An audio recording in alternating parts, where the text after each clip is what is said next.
The desert sun had already begun its slow descent, but the heat still pressed down heavy and merciless, shimmering in waves above the sand and jagged rocks. The land stretched wide and open, a place where the sky seemed endless and the horizon unforgiving. To Jacob Kane, outlaw and horse thief, that horizon looked less like freedom and more like a trap closing in. He spurred his weary bay gelding across a dry wash, dust rising in a choking cloud behind them. Somewhere back along the trail, the posse from Red Bluff was still on his heels. He could almost hear the bark of Sheriff Dunn's voice urging the men faster, could almost imagine the glint of the noose they carried for him. The gallows waited in town, and if he were caught, there'd be no trial worth the name, only a rope and a crowd, eager to watch him swing. Jacob had lived most of his 28 years on the run, surviving by his wits, his gun, and the speed of his horse. He'd stolen, lied, and killed when the need came. Yet, even for a man hardened by such a life, the thought of that rope twisting above his head brought an edge of panic. He pushed the horse harder, sweat stinging his eyes, every muscle in his body screaming for rest. What Jacob didn't realize was that in trying to lose the posse, he had ridden farther south than he intended, straight into Apache territory. The signs had been there, petroglyphs carved into rock faces, circles of blackened stones from old campfires, and the uneasy silence of the desert birds. But Jacob, in his desperation, had ignored them. Now he found himself in a land not only unforgiving but guarded. The ambush came swift and silent. One moment, the desert stretched empty before him. The next, a half-dozen riders crested the ridge to his left, their ponies agile and sure-footed, their spears catching the last rays of sun like fire. Another group rose from the ravine ahead, bows drawn, eyes sharp and unwavering. The bay reared, snorting in alarm.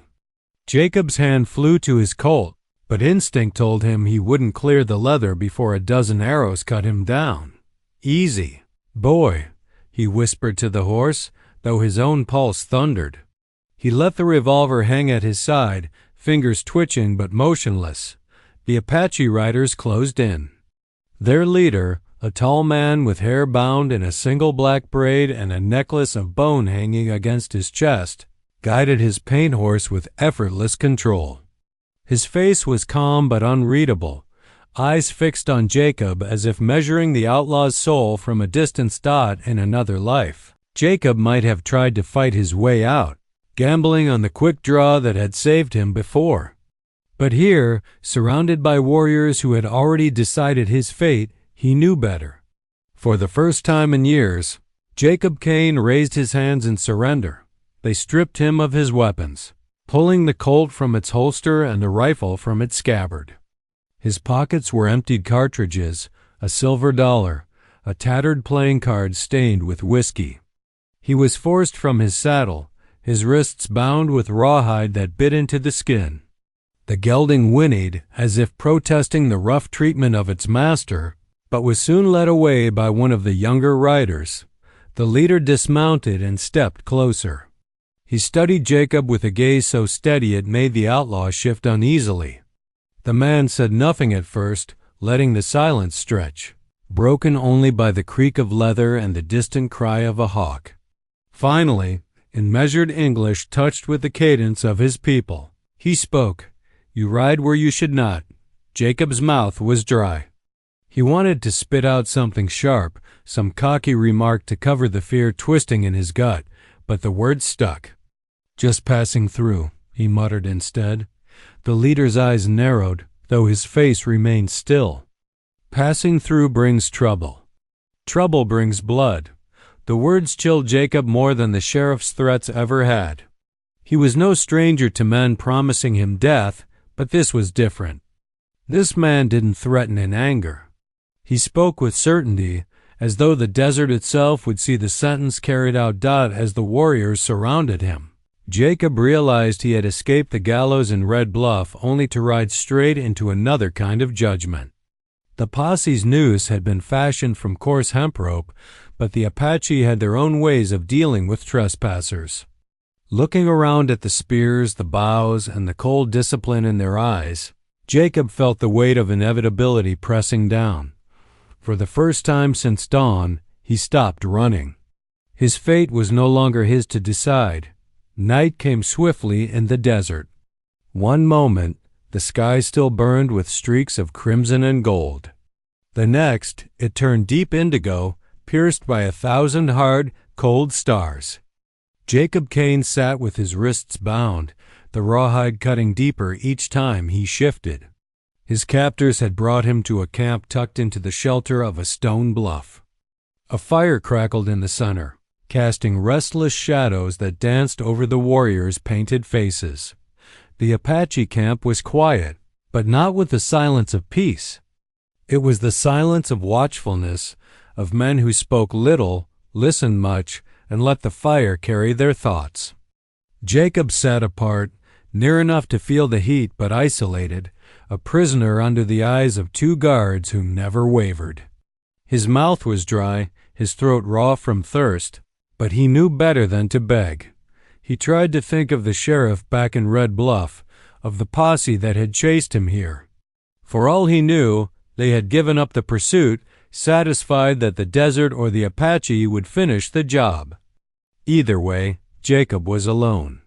No lawman's rope, no town gallows, only the judgment of men whose ways he barely understood. The leader, the tall man, with the bone necklace, sat across the fire, his posture straight, his expression carved from stone. Jacob had heard stories of Apache war chiefs, fierce and cunning, but none of them had prepared him for the calm authority this man carried. He didn't shout orders or boast. He didn't need to. The warriors around the fire glanced at him often, as though his stillness alone was command enough. At last, when the night had grown deeper and the desert wind carried a chill, the leader rose. He crossed the fire slowly, each step measured, and stopped in front of Jacob. The firelight flickered across his face, making the shadows deepen in his eyes. "You are far from your people," he said, his voice steady, deliberate. His English was not perfect, but every word landed like a stone. Jacob swallowed. "Didn't mean no harm," he muttered. "Just ridden through."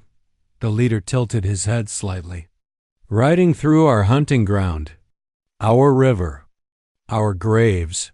Jacob clenched his jaw. He wanted to snap back, to say the desert belonged to no man, but one look at the ring of warriors told him the words would die on his tongue. These men belonged to this land in a way he never could. The leader crouched, bringing his face level with Jacob's.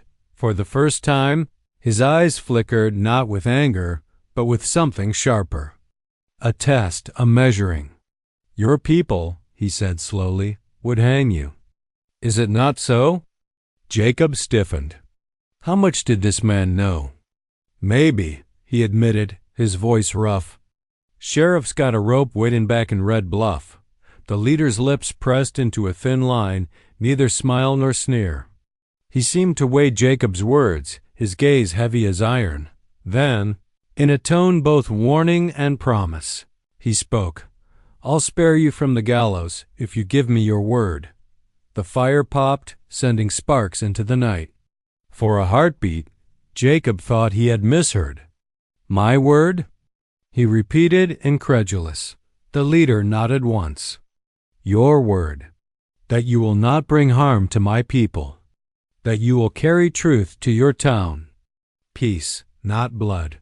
Jacob barked a short, bitter laugh. "My word? That don't mean much where I come from." The leader's eyes did not waver. "Here, it means everything." Silence stretched between them, taut as a drawn bowstring. Jacob shifted uncomfortably, the rawhide biting into his wrists. He had been in plenty of tight spots before, guns drawn, fists flying, lawmen shouting, but never had he felt so cornered by a man's calm certainty. He wanted to scoff, to call it foolish, but something in the chief's eyes rooted him to the spot. These weren't men who trusted easily. If they demanded a word, it was because they believed in it with a weight Jacob had never known.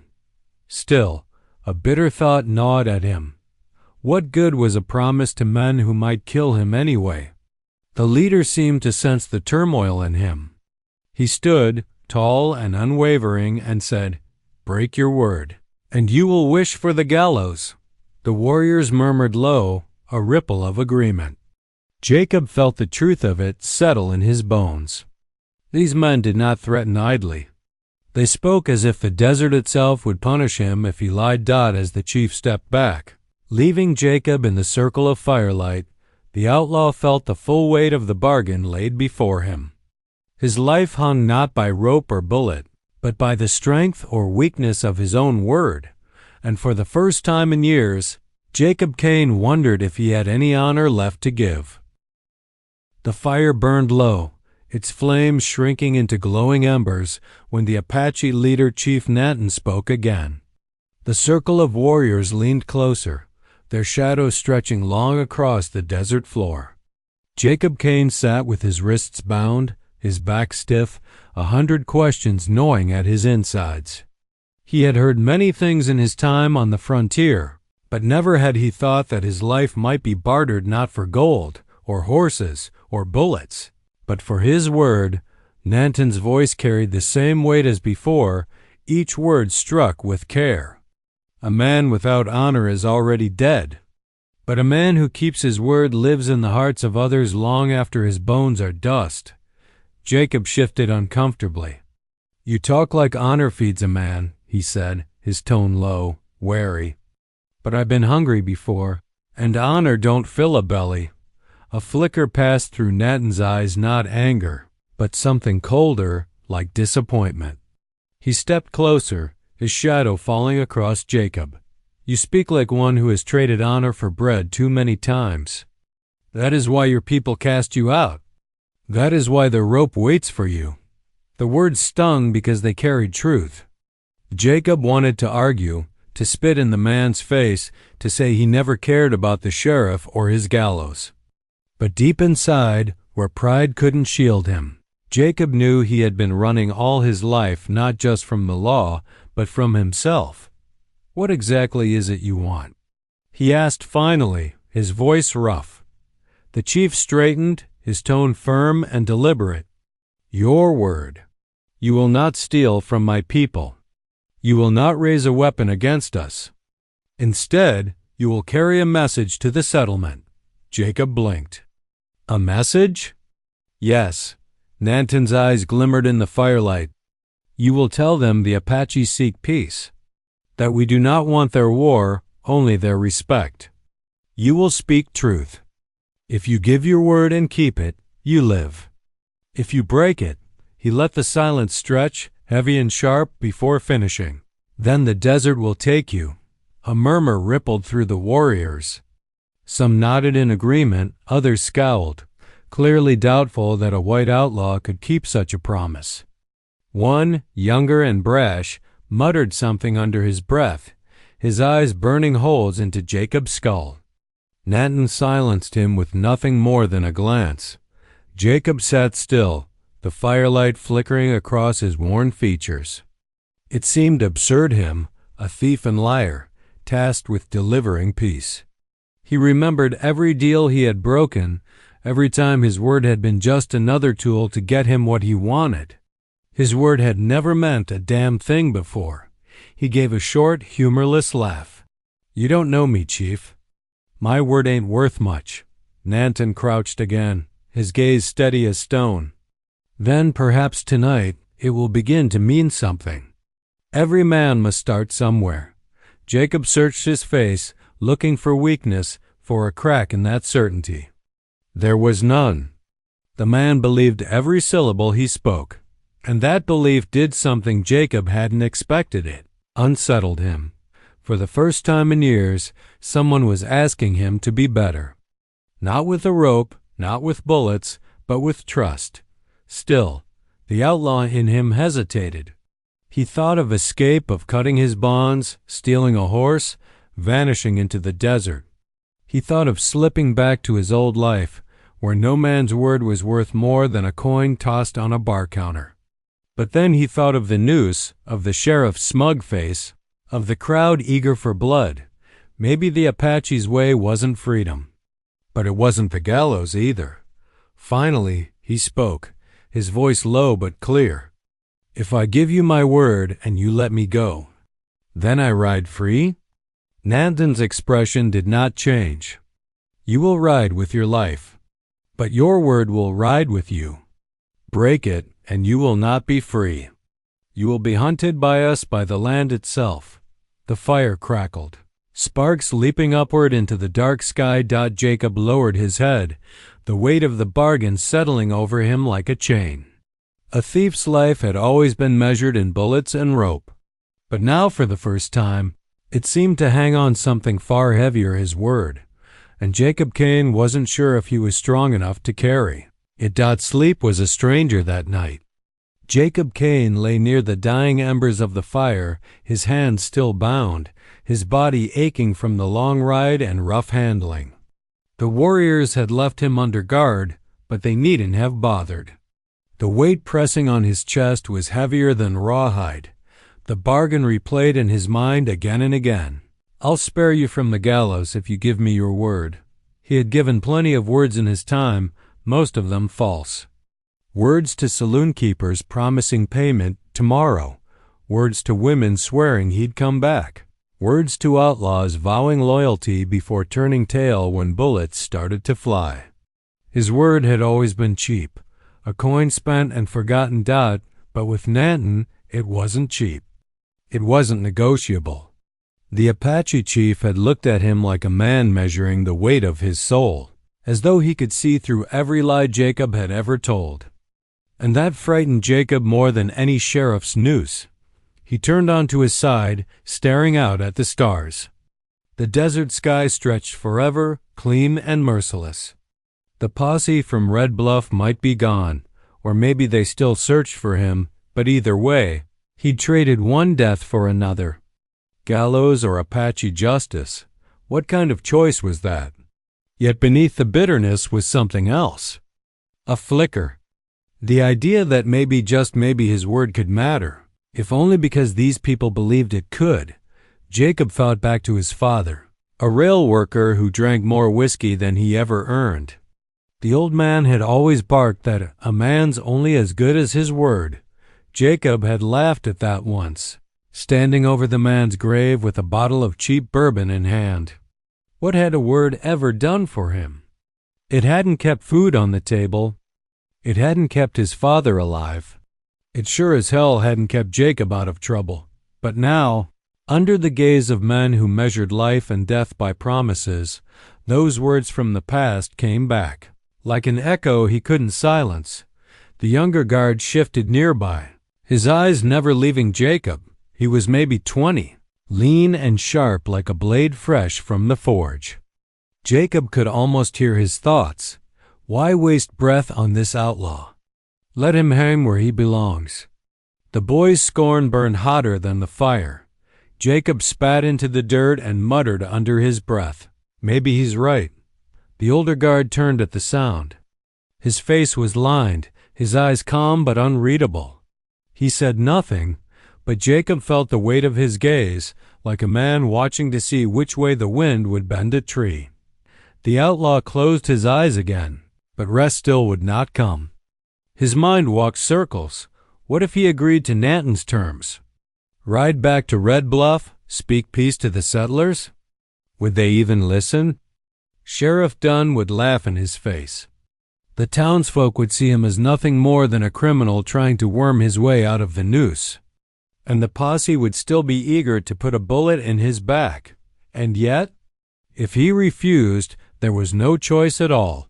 The image of the gallows rose before him, the rough wood, the rope swinging, the crowd watching with eyes hungry for spectacle. He'd seen hangings before. He knew how quickly the world turned on a man when his feet left the earth. That fear clawed at him. He had spent his whole life running, always one step ahead of a bullet, a sheriff, a betrayal. But tonight, running had brought him here to a circle of firelight in the desert, where a man offered him not a rope, not a bullet, but a chance. It wasn't freedom in the way Jacob understood it. It wasn't the open trail or the jangle of stolen coin in his pocket, but it was something else, something he didn't even have a name for. His chest tightened, and he let out a long, tired breath. When dawn came, the Apache would expect his answer. His pride told him to spit in their faces, to cling to the only life he'd ever known. But another voice, quieter, harder to ignore, whispered that maybe his pride was the fied, very thing that had led him here. The outlaw who never kept his word was about to gamble with the only thing he had left, and Jacob Kane wasn't sure which was worse, keeping the promise or breaking it. Dawn broke over the desert in slow, pale bands of light, washing the sky from black into gray, then into a thin, fragile blue. The air was cool for the briefest hour before the sun would rise in full and turn the land into a furnace. Jacob Kane sat stiffly, still bound, watching the fire collapse into ash. His eyes were bloodshot, his body sore, but worse than either was the gnawing tension in his chest. Today, he would have to answer. The Apache camp stirred with quiet efficiency. Warriors checked their ponies, sharpened blades, and moved with the discipline of men long used to living by order. Women came briefly, setting down baskets of food and water, but they, too, spared Jacob no more than a hard glance before disappearing again. Every eye that touched him seemed to ask the same thing. Will this outlaw's word mean anything at all? Chief Nanton rose as the sun cleared the horizon. He carried himself with the same calm authority as the night before, but in the morning light, Jacob could see lines etched deep in the man's face, lines of age, of burden, of responsibility carried for many years. He was no reckless war chief, hungry for blood. He was something heavier. He stopped in front of Jacob, his shadow stretching long across the dust. "The night has passed," he said. "Now we speak again." Jacob's throat felt dry as leather. He tried to summon that outlaw bravado, the sharp tongue that had carried him through countless scrapes, but nothing came. The words caught in his throat. Nanton continued, his voice steady. "Last night you heard my offer. Your people's rope waits for you in Red Bluff. My people's judgment waits here. But there is another path, if you will take it. Give me your word. Speak truth to the settlers. Live with honor." The circle of warriors drew closer, forming a silent audience. The young guard from the night before stood among them, arms crossed, his face openly scornful. Jacob felt the weight of their stares like stones piled on his back. His pride flared one last time. "And if I don't?" he asked hoarsely. Nanton did not blink. "Then you hang by your people's rope, or you die by ours. Either way, your life ends without meaning." Jacob looked down at his bound wrists. His whole life had been one long trail of running from debts, from laws, from promises broken. He had lived fast and crooked, telling himself freedom was worth the price. But sitting there, under the eyes of men who would not bend, he felt the lie of it. He wasn't free. He was just cornered, always. He thought of his father's words again, "A man's only as good as his word." The old drunk had been wrong about a lot, but maybe not about that. Jacob lifted his head, meeting Nanton's gaze. His voice cracked at first, then steadied. "All right, you have my word. I won't raise hand or gun against your people. I'll carry your message to Red Bluff, tell them the Apache want peace. I swear it." The murmurs that rose from the warriors were low, distrustful. The young one barked something sharp in their tongue, his hand tightening on the spear he carried. But Nanton silenced him with a single raised palm. The chief crouched, bringing himself eye to eye with Jacob once more. "Your word is not given to me alone," he said quietly.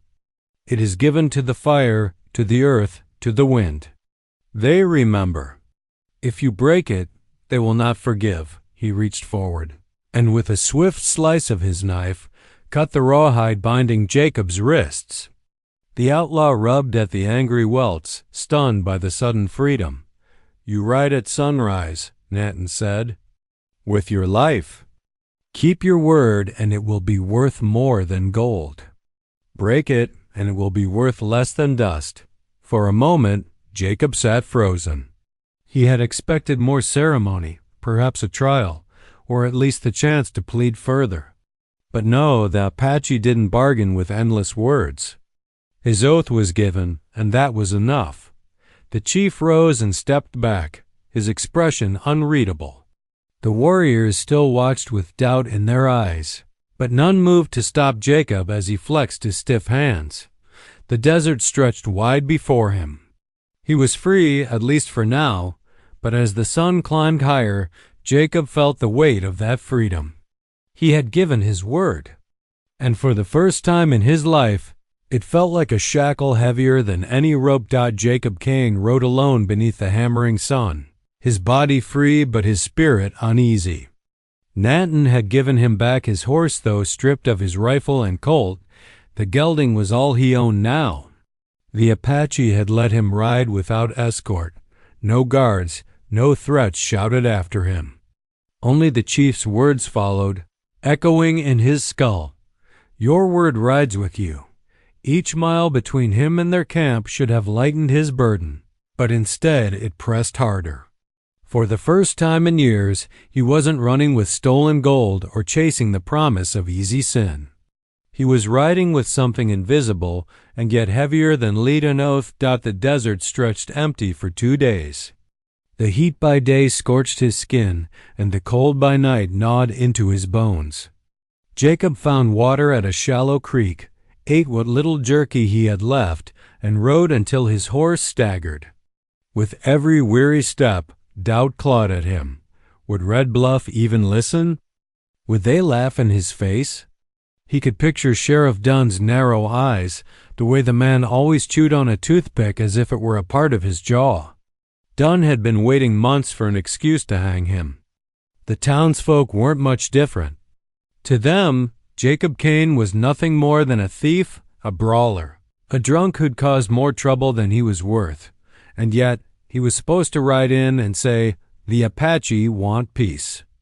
Trust me, Jacob nearly laughed aloud at the thought. He was a man whose word had never been worth a dime, now carrying words meant to shape the fate of 2 peoples. On the 3rd morning, Red Bluff rose on the horizon. Wooden buildings crouched against the desert, the gallows frame standing tall behind the jail like a scarecrow waiting for its prey. Smoke curled from chimneys. A dog barked somewhere in the distance. As Jacob rode down the main street, conversations faltered. Men leaning on posts straightened, women pulled their children closer, and the old drunk outside the saloon spat into the dust and muttered, "Well, I'll be damned." Sheriff Dunn stepped out of the jailhouse, toothpick already shifting in his teeth. He wore his badge polished bright, his revolver low on his hip, and a scowl etched into his face. "Well, well," Dunn drawled, voice carrying across the street. "Look what the desert spit back. Thought we'd be finding your bones picked clean by buzzards." Jacob slid from his saddle, landing heavy in the dust. He raised his hands slightly, palms empty. "I ain't here to fight, Sheriff." Dunn narrowed his eyes. "That'll be a first." A murmur of laughter rippled through the crowd that had begun to gather.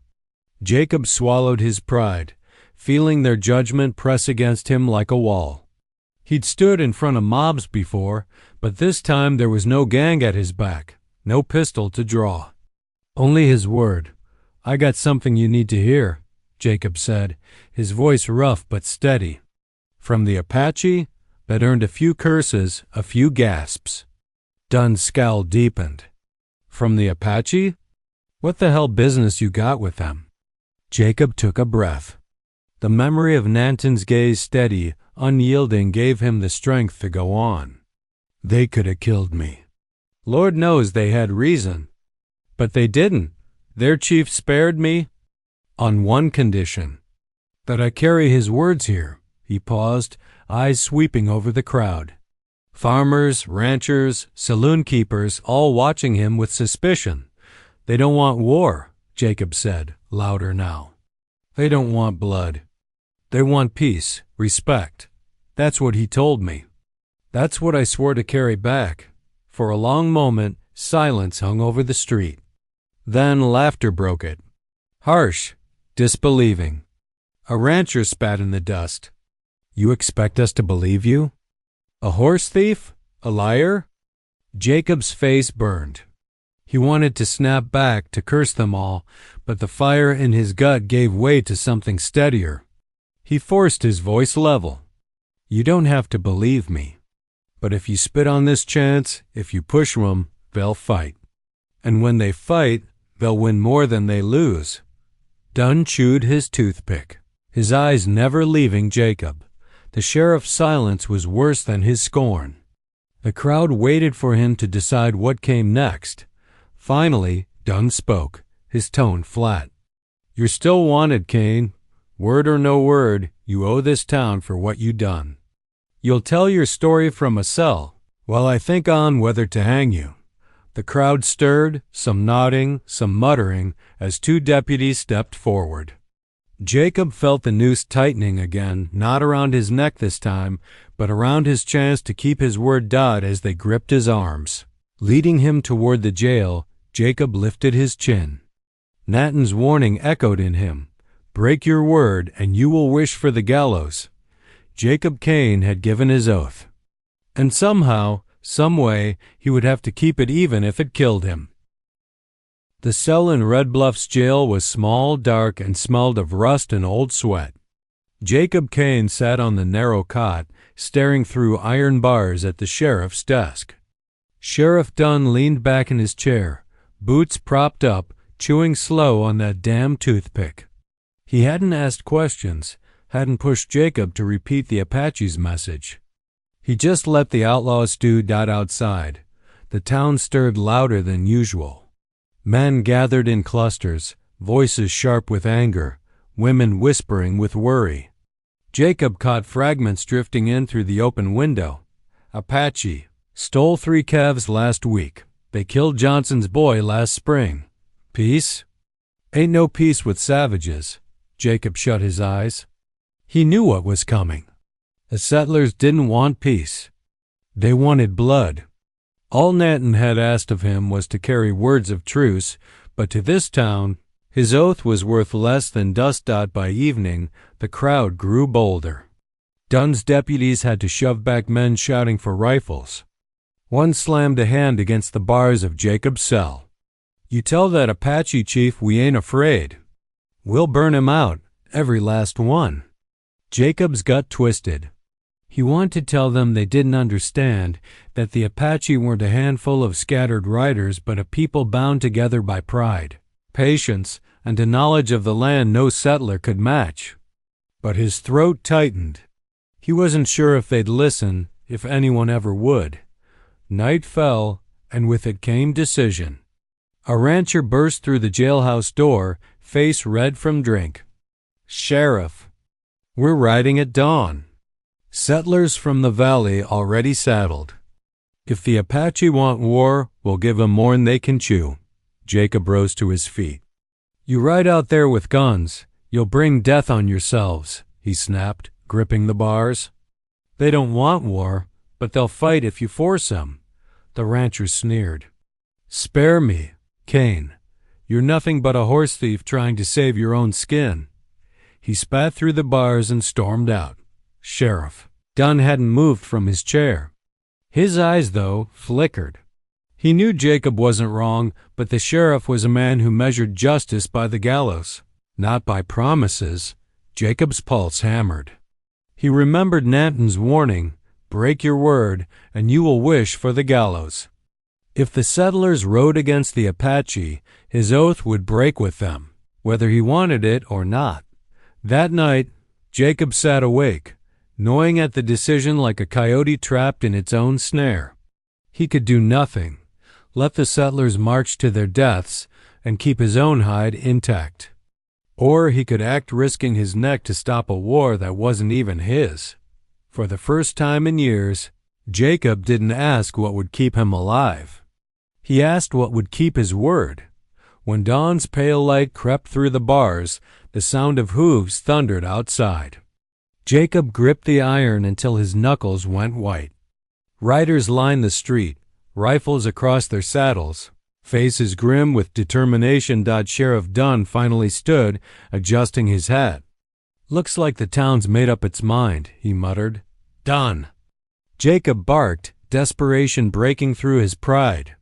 "You let them ride, they'll start something none of you can finish. Listen to me, Nanton could have killed me. But he didn't. He's willing to talk. I swore I'd bring that truth back, and I aim to keep it. But I can't do it from behind these bars." The sheriff stared at him, chewing slow. Outside, the settlers shouted, eager for blood. For a moment, Dunn looked torn, the weight of law and order pressing on one side, the anger of his people on the other. Finally, he stepped closer to the cell, voice low. "You really expect me to trust your word, Kane? After all the lies you've told?" Jacob met his eyes, steady as he could. "For once in my life, I ain't lying. You want my neck? Take it after. But let me do this first." The sheriff studied him for a long moment, then pulled the toothpick from his mouth. "Damn fool," he muttered. With a rattle of keys, the lock clicked. Jacob staggered out, wrists raw, heart hammering. The riders outside were already restless, ready to spill blood. He knew he had only minutes to turn a mob into men willing to listen. The outlaw had faced guns, ropes, and endless roads. But now came the hardest fight of all, proving that his word, for once, meant something. The morning sun lit Red Bluff in harsh gold as Jacob Kane stepped out of the jailhouse. The mob of riders turned their heads toward him, their rifles gleaming, their faces twisted with anger and fear. Dust kicked up under hooves, the sound of restless horses matching the pulse hammering in Jacob's chest. Sheriff Dunn followed, his jaw tight, his hand never far from his revolver. "Town wants war," he muttered, almost to himself. "But maybe they'll give you one chance." "Speak fast." Jacob's throat felt raw, but he forced himself forward. He climbed the steps of the gallows, the very place that had haunted him for weeks, and turned to face the crowd. The platform creaked under his boots, the rope swaying lazily behind him like a vulture circling overhead. "You all know me," Jacob shouted, voice rough but carrying over the restless murmur. "Jacob Kane, thief, outlaw. Hell, I ain't gonna deny it." That earned jeers, mutters, and a few curses. He raised a hand to silence them. "But I ain't standin' here for me. I'm standin' here 'cause the Apache chief Nanton spared my life when he had every right to take it. He could have left me for the buzzards, same as you all would have with this rope. But he didn't. He gave me back my life, on one condition, that I carry his words here."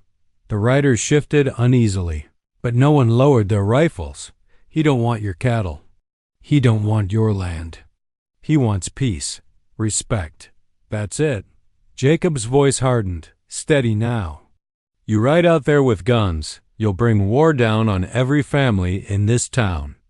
You think you can beat men who've lived on this land longer than we've been breathin'? You'll be burying sons before the week's out." A rancher at the edge of the crowd spat. "And why should we trust the word of a thief?" Jacob paused, his chest tight. This was the moment. He could lie, spin the tale like he always had before. But something in him wouldn't allow it. "Not this time, because it ain't just my word," he said, his voice low but carrying. "It's theirs. The Apache ain't like us. They don't make promises they don't mean. And I swore mine to them. If I break it, I'm a dead man, no matter what happens here. You might not trust me, but you damn well better believe they'll hold me to it." A heavy silence fell. The mob shifted, torn between rage and unease. They wanted to fight, but Jacob's conviction held them still. For the first time in his life, his word felt like a weapon sharper than any blade. Sheriff Dunn broke the silence. "He's right," the lawman said, surprising everyone. "I've seen the Apache fight. You ride out there spoiling for blood, you won't like what you find. Better to try his way first." If it's a lie, we'll hang him after." A ripple of reluctant agreement passed through the riders. Some muttered, others cursed it under their breath, but rifles slowly dipped downward. The fire for war dimmed, if only a little. Jacob felt his knees nearly buckle with relief. He had bought time, not much, but enough. 2 days later, he rode out with a small party of settlers to meet Nanton under the shadow of the Red Cliffs. There, with the desert wind carrying every word, Jacob stood between two peoples who had every reason to kill each other. He spoke plainly, his voice stripped of swagger. He told the settlers the Apache wanted peace, not war. He told the Apache the settlers would hold their fire, at least for now. For hours, the two sides studied one another, suspicion thick as smoke. But Jacob did not waver. He stood in the middle, as if daring either side to break his word. At last, Nanton gave a slow nod. The settlers, too, lowered their weapons. It was no treaty, no binding contract. But it was enough to stop blood from spilling for one day. At least, that night, Jacob sat alone by the fire outside Red Bluff. The gallows still waited for him. The law hadn't forgotten his crimes. But for the first time in his life, he felt lighter, not because he was free, but because he had carried his word and kept it.